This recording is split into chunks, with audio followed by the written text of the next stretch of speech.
a sight that took nearly 15 years to see again. 3801 is here at Campsie on Thursday, March 11th, 2021, heading for Sydney for its long-awaited relaunch weekend.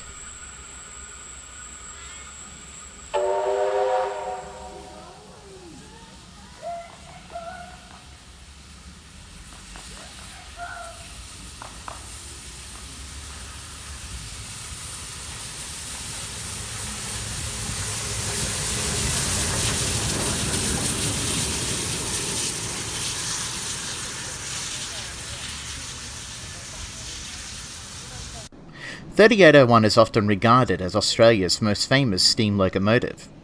Some had even compared it to the UK's Flying Scotsman. But why, out of all of Australia's steam locomotives, is 3801 the most famous of them all? And why is it famous alongside the likes of Flying Scotsman? Well, let us take a dive into the history of it all from its early working heyday to its preservation life, with some trial and error alongside, as we welcome back 3801.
The year was 1943.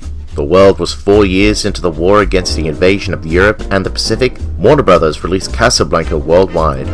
George Harrison, the lead guitar player for the Beatles, was born at his home in Liverpool, England, and at the Klein Engineering Workshops at Granville in New South Wales, Australia, a new locomotive class was built, and the first engine is the most famous of them all, 3801. The reason for the 38 class to be made, as Harold Young, the chief mechanical engineer of the 38 class, puts it, one of the pressing problems on the New South Wales railways at the present time is the need to eliminate double heading on a number of fast interstate trains. This practice is most uneconomical in locomotive power, as it seldom happens that the full output of the second engine is required.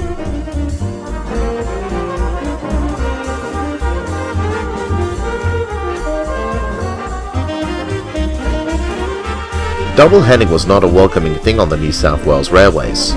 There was extra time involving the second engine to be coupled and uncoupled, taking on water at various water towers, being regained by hard running, inefficiency in handling the engine, and securing an engine due to securing a complete cooperation between engine crews. So the idea of an engine to eliminate all that was a plus for the railways.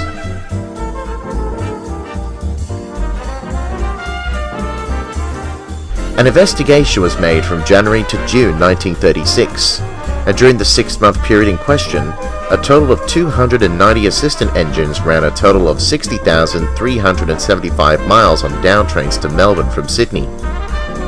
Research revealed that on no occasion was the combined load on the Melbourne Limited Express and ordinary express trains, up or down, in excess of 869 tonnes. Dividing the train to even loads of 435 will still place the tonnage beyond the capacity of the 36 class locomotives, which were the motor power for the Melbourne Limited Express trains.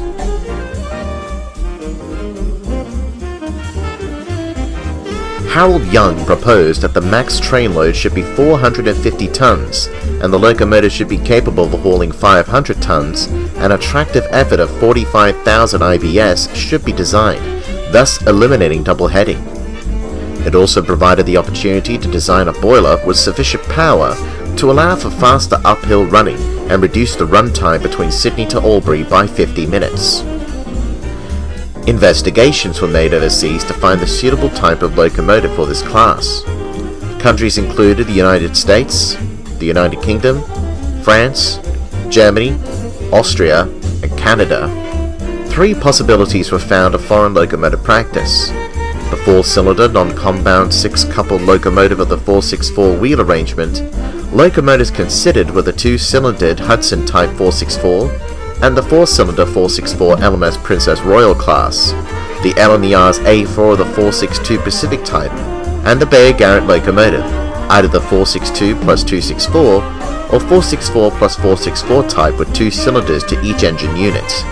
The 462 wheel arrangement was chosen as it gives better locomotive proportions, greater power being obtained with a relatively small increase in weight on the driving wheels, but with less destructive action upon the track, and such design will eliminate double heading on all grades other than 1 in 40 or steeper.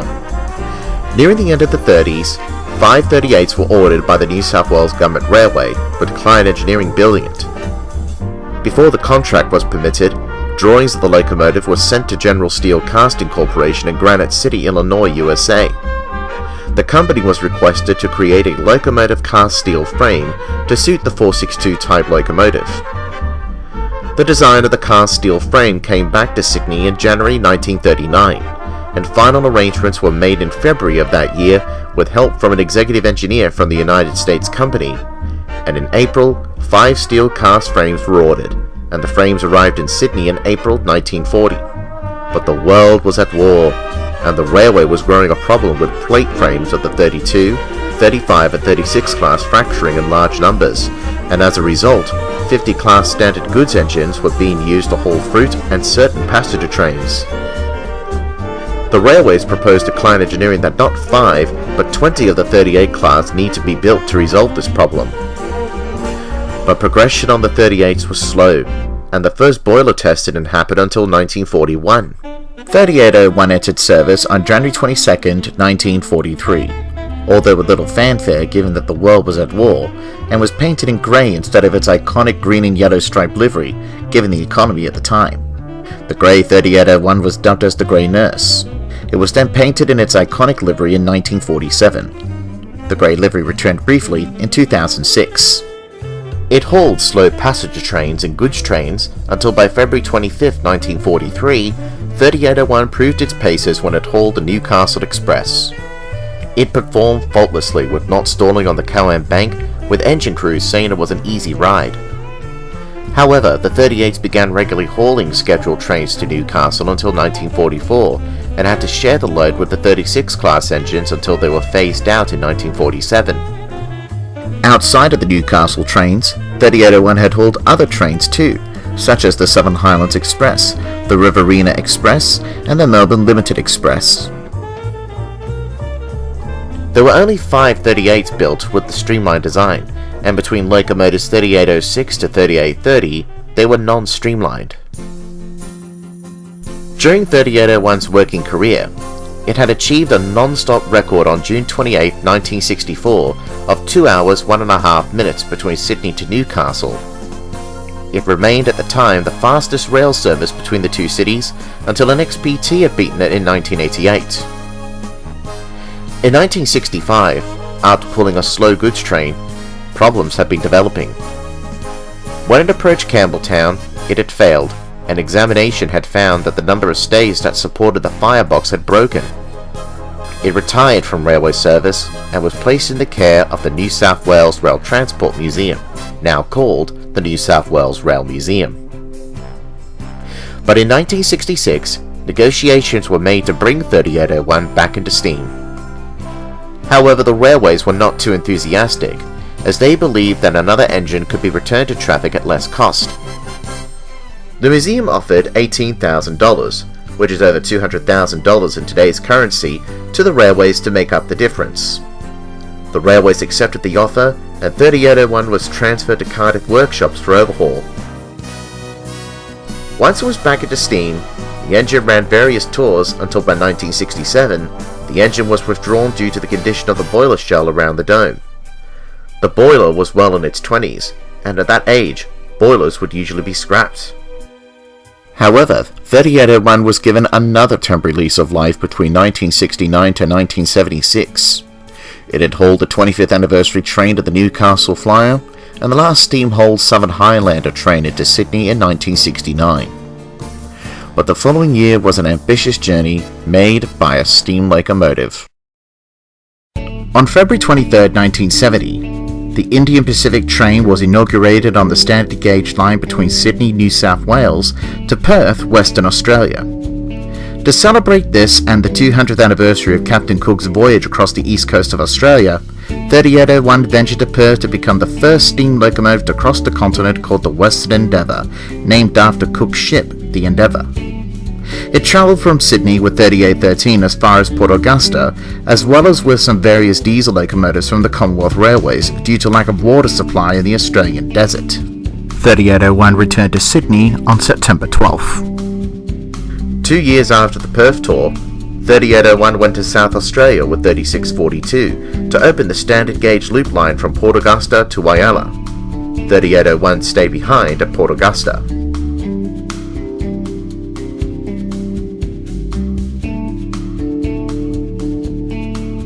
In Easter 1973, 3801 and 3820 were the first 38 class locomotives to visit Victoria for the Melbourne Steam Festival, with R707 running alongside, introducing the concept of a parallel run. R707 is now preserved by 707 Operations in Victoria.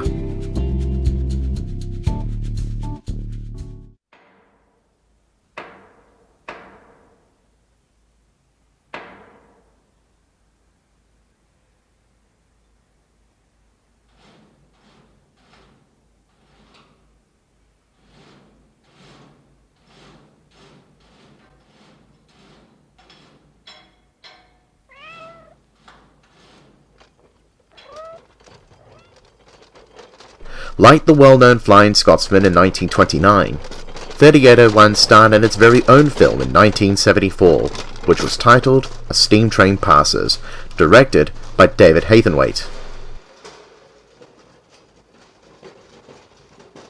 The film follows 3801 on a typical day's work, starting from the busy city and suburbs of Sydney, over the Hawkesbury River Bridge on the central coast of New South Wales, the 10 tunnel deviations in the Blue Mountains, Blaney Station on the main Western Line, and the Picton to Minnegon Loop Line in the Southern Highlands, with scenes depicting life of the 1940s, with a travelling salesman, a country wedding, soldiers in a pub, and a family in the final scene, who were all on the train at the end of the film, accompanied with music by George Dreyfus.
The film is one of Film Australia's most successful Australian films, and won many film awards between 1974 to 75 in Australia, Ireland, and the United States. While the boiler's condition was yet again causing concern in 1973, Philip Shelley, Chief Commissioner of the Public Transport Commission and an infamous character amongst enthusiasts, announced a steam locomotive ban on the public railway network. By April 1974, all steam locomotives were banned, with the concession of 3801 in June of that year as it was being tested and filmed. However, 3801 will be later confined to the museum after filming. It didn't stop there. In 1975, the museum seen here in the film was ordered to vacate the Thelmere in gesture of goodwill by the PTC, so the ground can be used as a container terminal, which was never built in the end. 3801 transferred some exhibits under its own steam.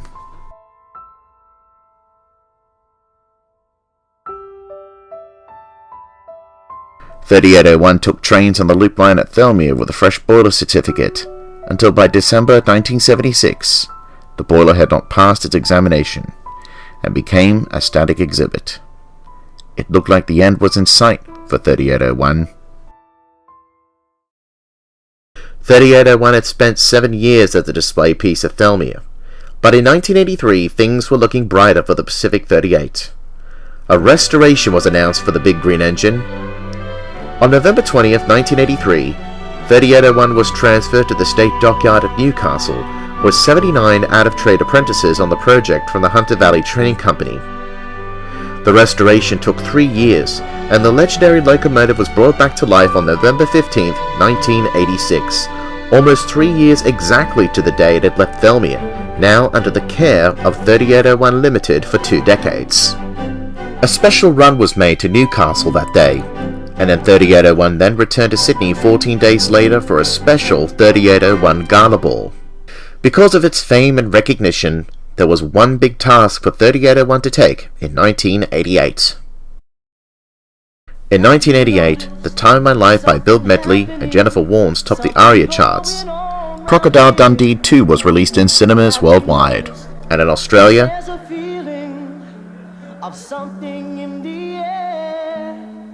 the country was celebrating 200 years of European settlement. To celebrate, 3801 was to be the official bicentennial train, and it travelled to every mainland capital city of Australia to represent Australian railway engineering. 3 visits were groundbreaking for the locomotive. At Adelaide, South Australia, it became the first standard gauge steam locomotive to visit the city. In Brisbane, Queensland, it was the first standard gauge steam locomotive to use the standard gauge terminal at Roma Street Station. At Canberra, Australian Capital Territory, it was the first 38 class locomotive to work the Canberra branch line and to visit the nation's capital city. It even made a second trip to Perth in 18 years. But like many steam locomotives, 3801 suffered a mechanical fault before reaching the West Australian capital and had to be hauled the rest of the way by diesel, albeit with 3801 gracefully pulling into the station under its own steam. No public journeys were made for the locals with 3801 due to the repairs.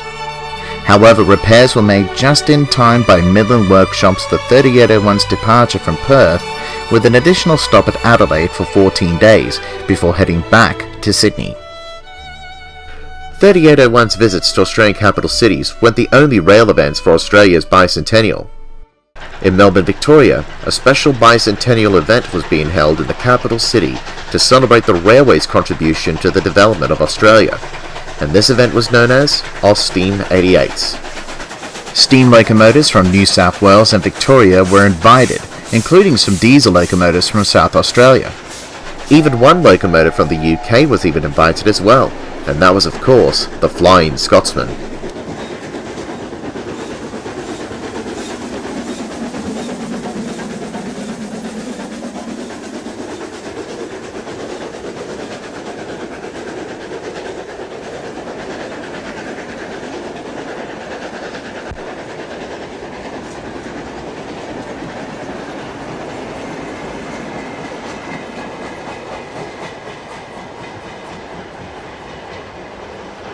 The event took place from October 15th to October 29, 1988. And the biggest event, what many considered as a world's first, was a triple parallel run from Melbourne to Seymour.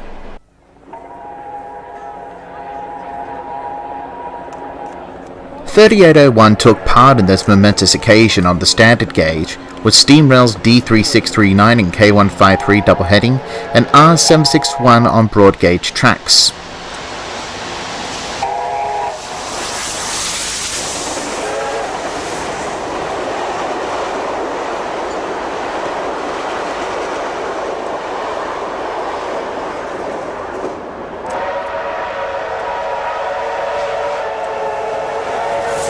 The D3 and K class locomotives were actually running wrong line during the event. Melbourne, Victoria was the last city for the bicentennial train to visit, and in 1989, 3801 had assisted Flying Scotsman on many of its journeys in New South Wales and sometimes interstate during the famous engine's Australian tour.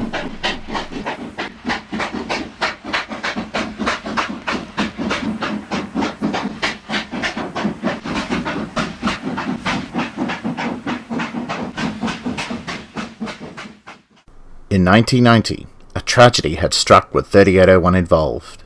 The footage you're about to see may be disturbing among viewers. Viewers' discretion is advised. From last night's crash between a commuter train and a steam train near Brooklyn, north of Sydney, is 6. 3 women, 2 men and a 14-year-old boy. This morning the tangled trains were parted, and to the relief of rescuers, fears other bodies could be in the wreckage were unfounded. 106 people were injured and spent the night in hospitals around the area. New South Wales Transport Minister Bruce Baird has expressed his sympathy to the relatives and friends of those who died and has ordered an inquiry to ensure the tragedy never happens again. This report from Harry Potter on the horrific accident. The silver commuter service from Newcastle hurtled out of a tunnel near Hawkesbury River Station, experts say at around 30 kilometres an hour. The driver's cabin exploded against the last carriage of the steam locomotive 3801, which was stationary with braking problems. A third of the last carriage was demolished in a deadly shower of tangled metal and splintered wood. The driver of the 5:20 p.m. flyer from Newcastle didn't stand a chance. He was crushed almost on impact, his body brought from the wreck as his wife dashed to the scene. 5 passengers died in the wreck. 6 others survived, but their condition remains critical. On May 6, 1990, 3801 was returning from Maitland after taking passengers to the Morpeth Jazz Festival. When it reached the Coan Bank, 3801 started to slip. Sand was placed from 3801 to gain traction, but it stopped 50 metres clear of the number 3 Boronia Tunnel. Passengers on the steam train reportedly saw the signal fluctuating aspects between green and yellow. Meanwhile, a City Rail VSAT interurban train was halted at the entrance of number 4 Boronia Tunnel for 10 minutes by a red signal. It then received a green signal and was proceeded until sadly it ran into the back of 3801's train. The accident resulted in 106 injuries and 6 deaths. An inquiry was made, and in December 1990, it was found that the sand from 3801 had insulted the train from the rails, meaning the track circuits failed to detect the presence of the first train, allowing the interurban train the false green signal. This is known in railway signalling as a wrong-sided failure. It was also believed that a passenger on the third carriage of 3801's train had pulled an emergency brake for show, resulting in the engine to slip on the Coan Bank. Other contributing factors include the AC track circuits being less sensitive at detecting rail vehicles, no sand removal system fitted on 3801, no mechanism, at the time, for train-to-train or train-to-signalman communication. Communication to signal boxes were possible by trackside phone. The accident resulted in some consequences, such as operators required using 1 rail employee on each train, operators required carrying an insurance cover of $10 million, the government required underwriting any claims exceeding an amount, and an interim ban being placed on steam locomotives on the New South Wales railway network. But the ban was lifted 9 months later in 1991. One was involved in the Brooklyn rail tragedy, in which 6 people died. Steam trains are set to roll again, but under improved safety measures and stiffer premiums, steam buffs are facing a hefty increase in fares.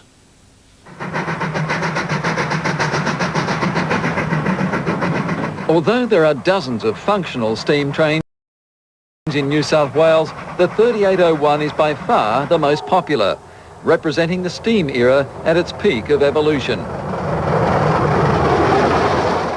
But when an intercity train crashed into the rear of one of its historic carriages in May last year, it highlighted a number of safety shortfalls. An inquest found that anti-friction sand dropped by 3801 to improve traction had also served to short-circuit the signalling system.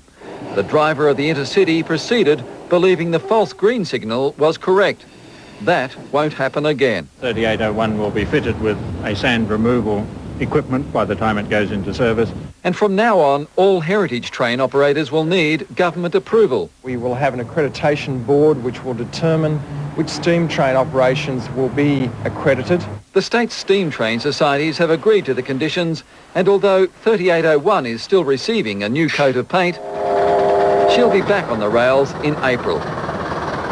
Bob Bellaland 7 Nightly News. A year after the ban was lifted, 1992, 3801 embarked on another interstate tour, this time to Alice Springs, Northern Territory. However, it was not the first steam locomotive to embark on such a journey. That title belongs to the Flying Scotsman, who became the first standard gauge steam engine to visit Alice Springs in 1989 during its Australian tour. More tours were done during the 1990s, and even through the new millennium, with, as of the time this video was made, the last interstate tour to Melbourne was sister engine 3830 in 2000. But by 2006, after 20 years of ownership, the contract between the 3801 Limited and Railcorp hadn't been renewed. With the contract not under renewal, 3801 was transferred back to Thelmere in late 2006 and had one more year of tours during 2007 before its lengthy overhaul. The locomotive's last run was on November the 11th, 2007. Restoration began for 3801 at Chullora in Sydney's Greater West in 2009, and one of the ideas during restoration was to replace the boiler that it had carried since its 1986 restoration with an all-new welded boiler. The new boiler was to be made by Dampflockwerk Meiningen in Germany, the same railway repair shop that created an all-steel boiler for Tornado, Britain's most modern steam locomotive to be built.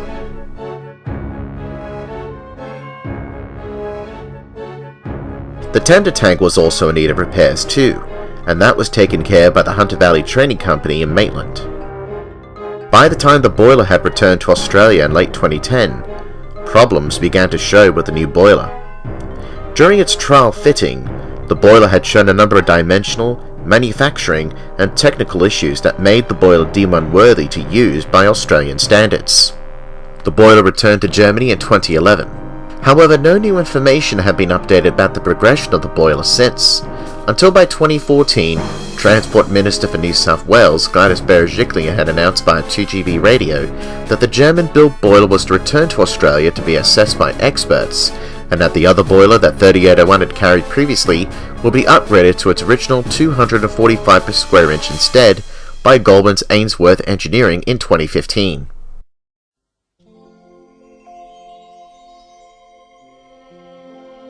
By September 2019, 3801 had undergone its first steam test, the first time the engine had ever steamed since it last ran in 2007.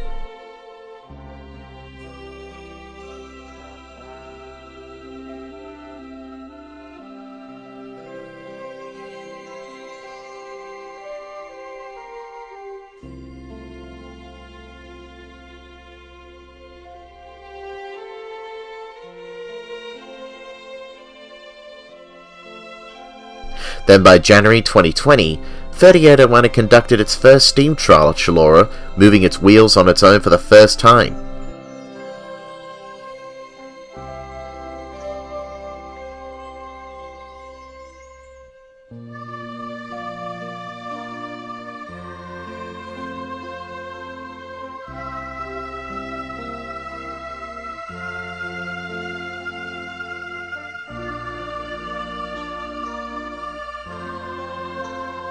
It did some test trials from Chullora to Glenfield before returning to Thelmere for the first time since it left for Chullora in 2009. Plans were made to officially return the locomotive to mainline operation in March 2020.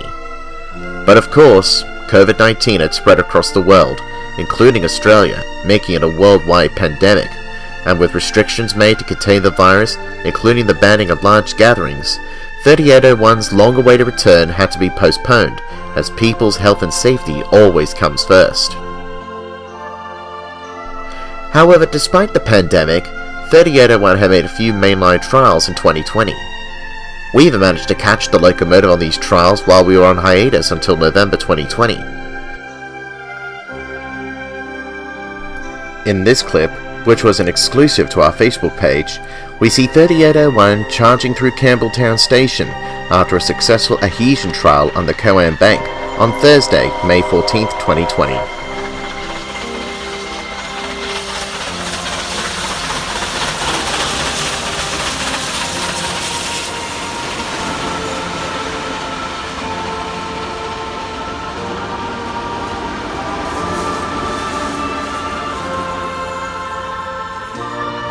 We also saw it on display at the New South Wales Rail Museum at Thelmia on Saturday, July 4, 2020, during a members' open day, celebrating the reopening of the museum due to the ease of COVID-19 restrictions, as the museum was closed in March when the virus was spreading.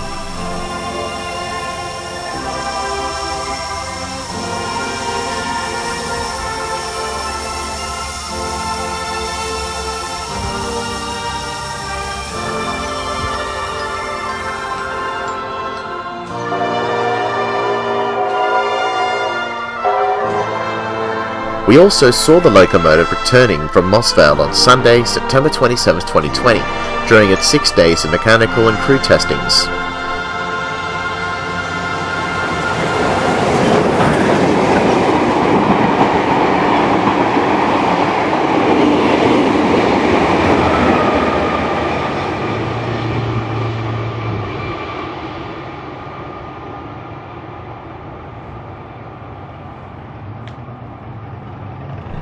This, and the Open Day, can be seen in our November 2020 edition of Rail Around New South Wales.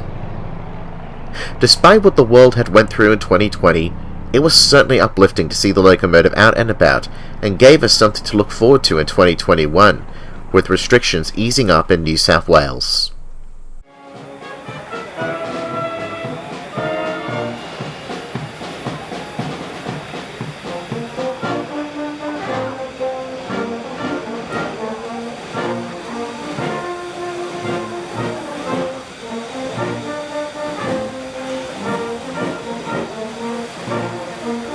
And here we are, after 14 years of waiting due to its long overhaul, and a pandemic postponing its return, we finally see 3801 where it belongs, the New South Wales Main Line. To start off our long-awaited coverage, we see 3801 at Sydney Central Station for the first time since 2007, with its first train to roads as part of its official relaunch, with special guests on Friday, March 12, 2021, with music provided by the New South Wales Railway Band.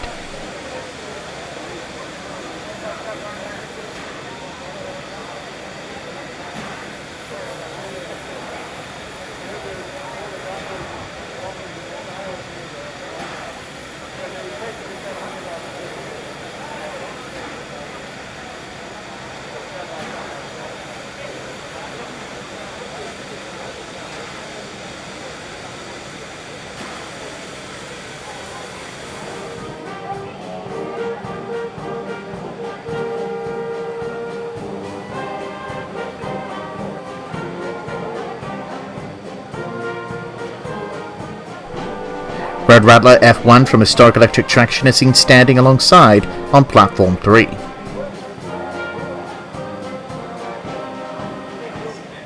Speeches were made by special dignitaries.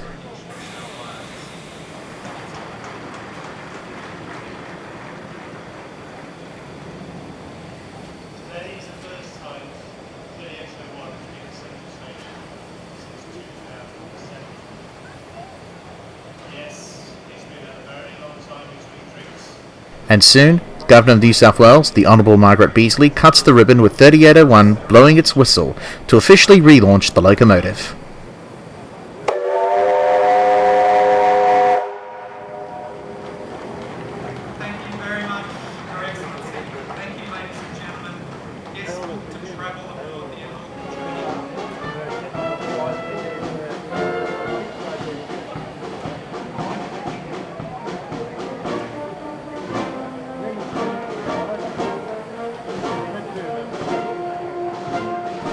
With everyone on board, 3801 now sets off to Rhodes with its first load of passengers, with F1 running alongside.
(4201) is seen at the back of the train, assisting.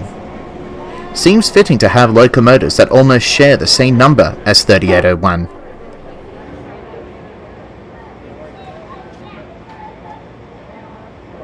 Next day, 3801 is seen at Carlton Station on one of its COVID-safe shuttle runs to Hurstville, with booked passengers from the public on Saturday, March 13th, 2021.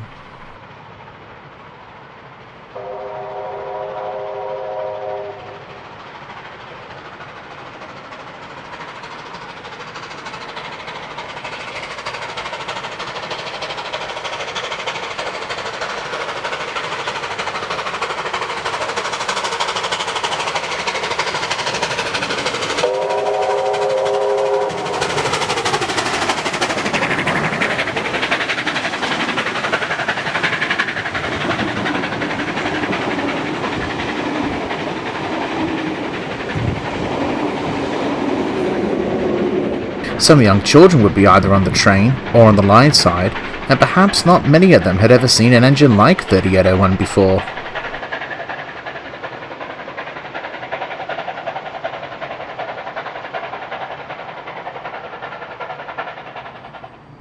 (4201) is now hauling the train back to Central.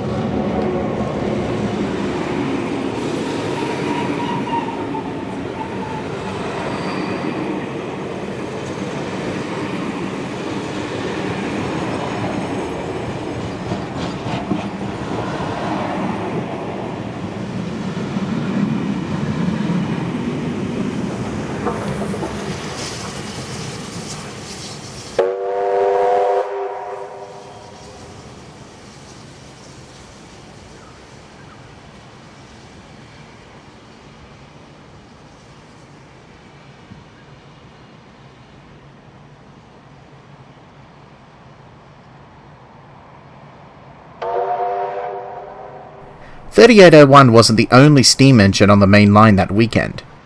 5917 is also seen with a picnic train heading its way to Kiama on the south coast of New South Wales.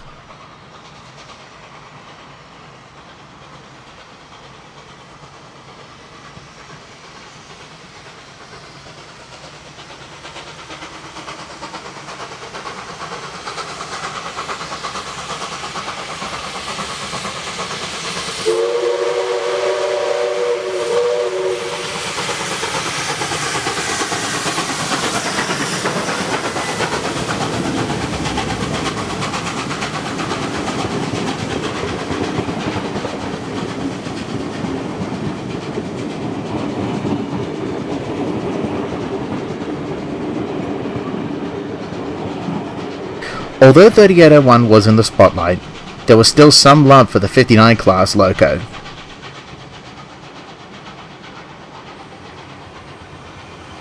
We hope to see 3801 and 5917 working together in the future, and we will have more coverage of the picnic train in our May edition.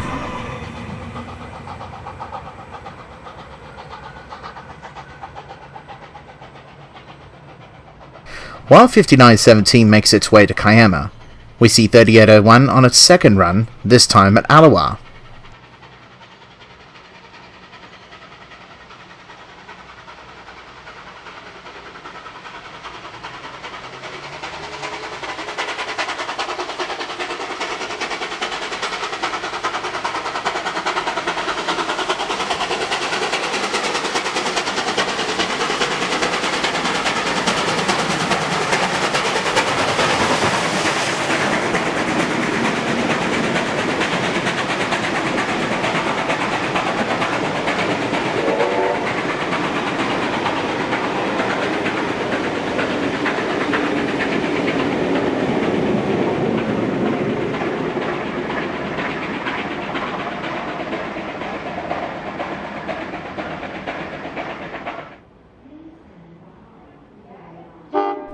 Then we see it again on its way back to Sydney.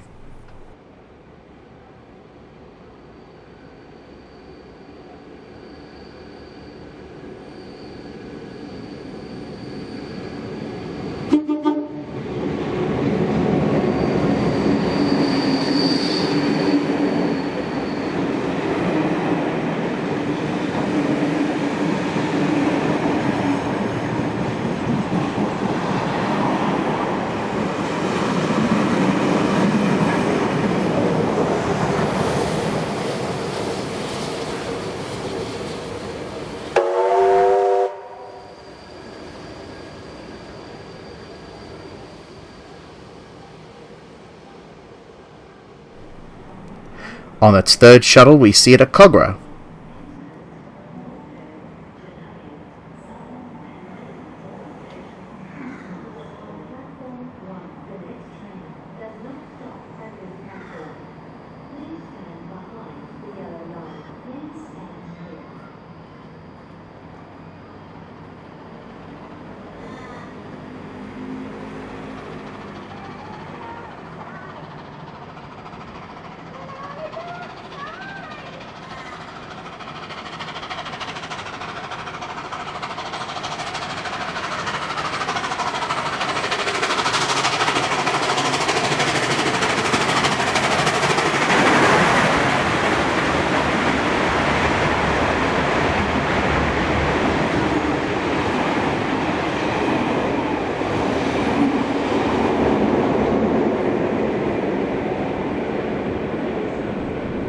Once again, 4201 leads the train back to Sydney. For your safety, please remain behind the yellow line at all times and allow others to alight before boarding.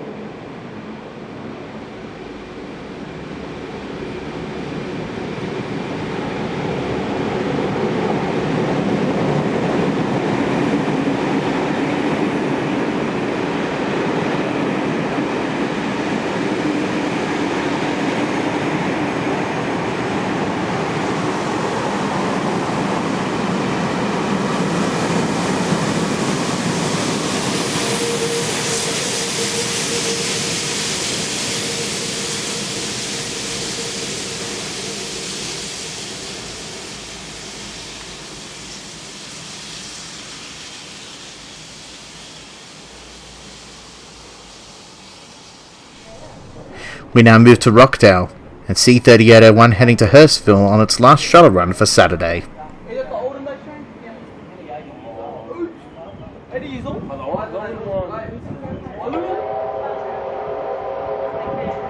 want them to get trends off this back. Yeah? Record that. I want them to get trends off this back. Smoking is not allowed exception for flying apart.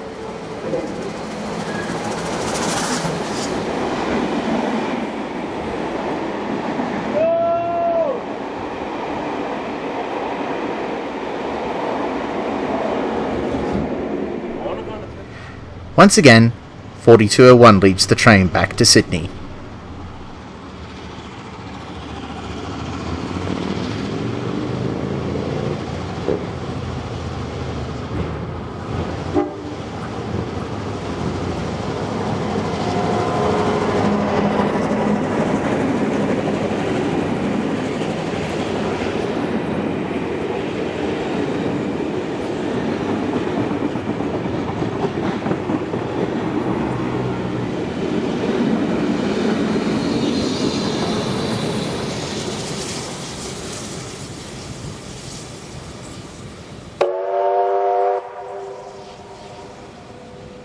We now move to Sydney Central Station, and despite the dismal weather compared to Saturday, we see 5917 pulling in with the Kiama picnic train alongside 3801 on Sunday, March 14th, 2021.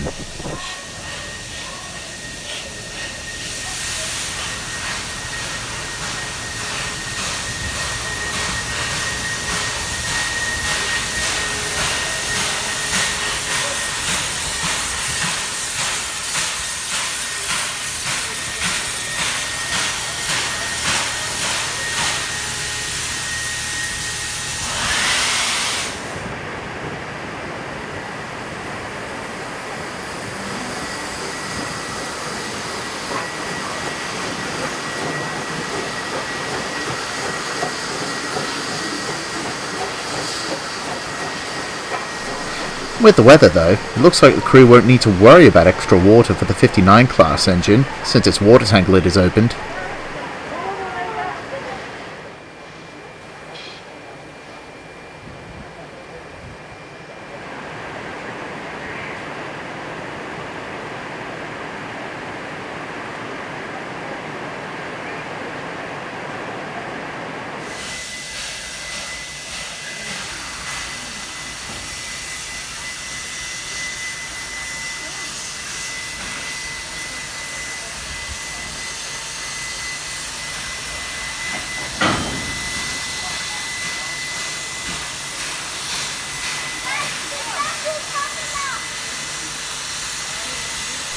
We hop on board 3801 heading for Hurstville. Let's enjoy the sounds of the 38 class leader.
As 4201 leaves the train, 5917 passes by with the picnic train at Carlton.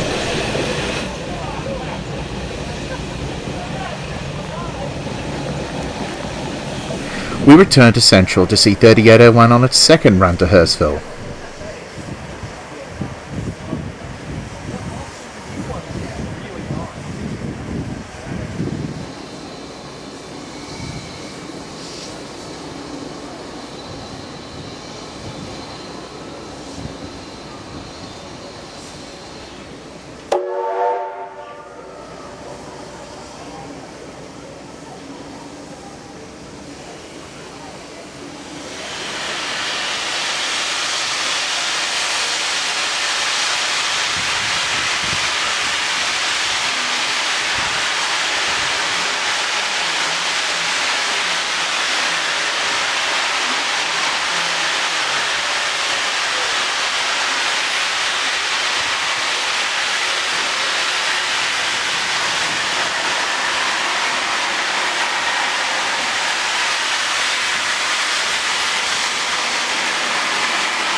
While 3801 heads off to Hurstville, we see some special banners placed on Platform 2, showcasing its restoration and its history.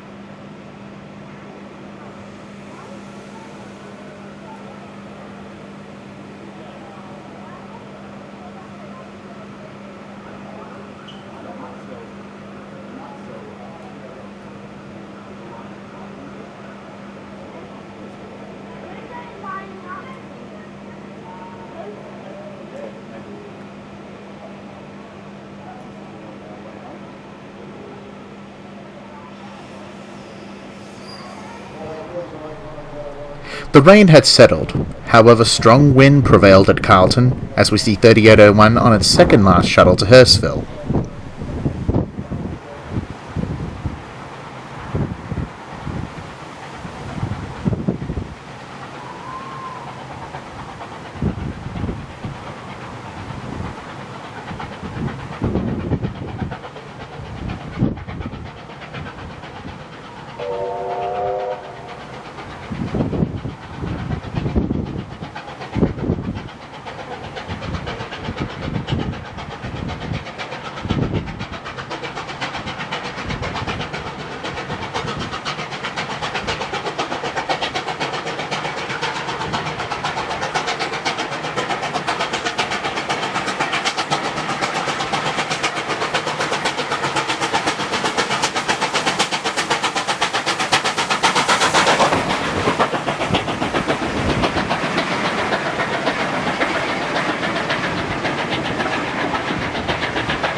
.4201 takes over for the return journey.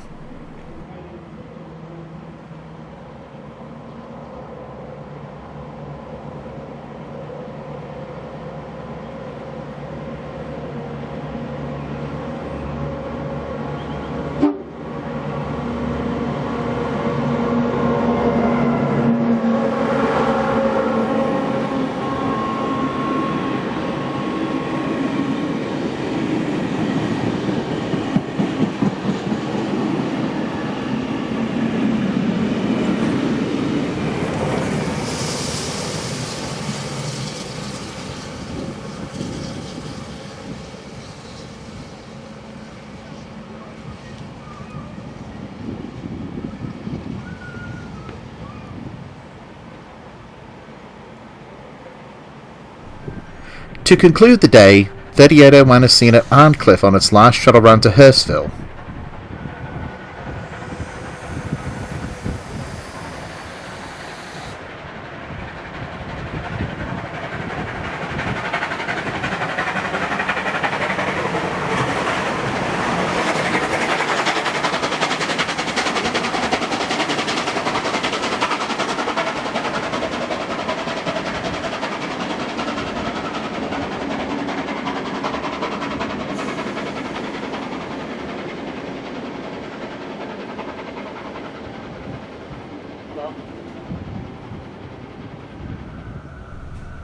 Again, 4201 now takes the train back to Sydney.